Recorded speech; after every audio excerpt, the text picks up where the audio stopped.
శ్రీ సచ్చిదానంద సద్గురు సాయినాథ్ మహారాజ్ की జై. మార్గశిర అమావాస్య పూజ, మార్గశిర మాసంలో ఈ అమావాస్య పూజ అనేది చాలా విశేషమైనటువంటిది. ఈ పూజా విధానం మనం చూసినట్లయితే ముందుగా మీకు కనిపిస్తున్నట్లుగా ఒక తెల్ల పేపర్, వైట్ పేపర్ని తీసుకోండి. ఆ వైట్ పేపర్ని 3 ఇంచెస్ కొలిచి మీకు కనిపిస్తున్నట్లుగా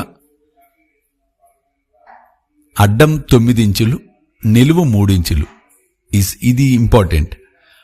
అట్లా పట్టీలాగా కట్ చేసుకొని ఆ కట్ చేసిన పేపర్కి 4 వైపులా పసుపు కుంకాలు పూయండి. మీకు కింద కనిపిస్తుంది చిత్రంలో. ఆ తర్వాత అక్కడ కనిపిస్తున్న 2 నక్షత్రయుక్త యంత్రాలు, వాటిని పెన్సిల్తో గీయండి. గీసి మీ సంకల్పం ఏదైతే ఉందో ఆ సంకల్పాన్ని భక్తి శ్రద్ధలతో రాయండి.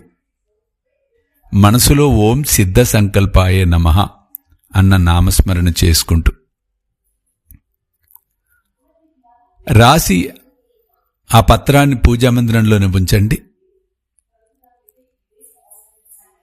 పూజ ప్రారంభించుకోవటానికి ముందుగా దీపారాధన చేసుకోండి. ఆ తర్వాత పూలు, అక్షింతలు తీసుకొని మీ సంకల్పం చెప్పి మీ పూజామందిరంలో ఉన్న దైవం లేదా గురువు ఎవరైనా సరే, లేదా సాయి దివ్య రక్షా కవచ యంత్రము, బాబా విగ్రహం, బాబా పాదుకలు అక్కడ సమర్పించండి.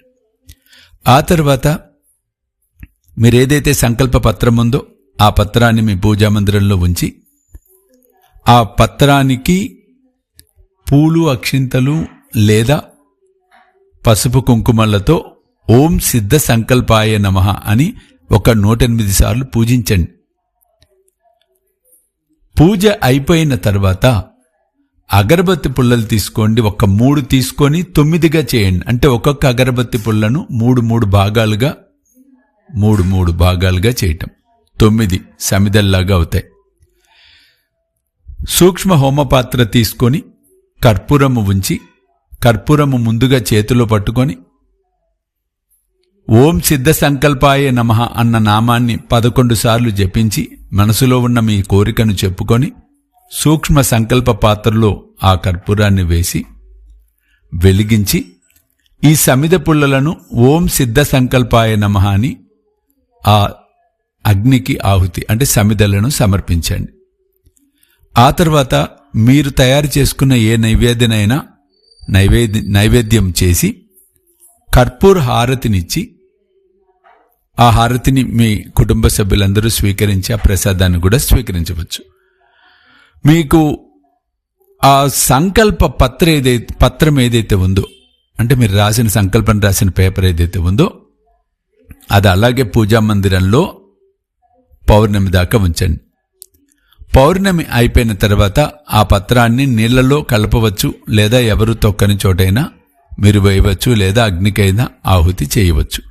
ఈ విధంగా చేసి మీ సంకల్పాలను శీఘ్రమే నెరవేర్చుకొని ఆ సమర్థ సద్గురు సాయినాథుడి దివ్య అనుగ్రహానికి, ఆ జగజ్జనని కృపకు పాత్రులవ్వాలని అవుతారని మనస్ఫూర్తిగా ఆశీర్దిస్తున్నాను. జై సాయినాథ్.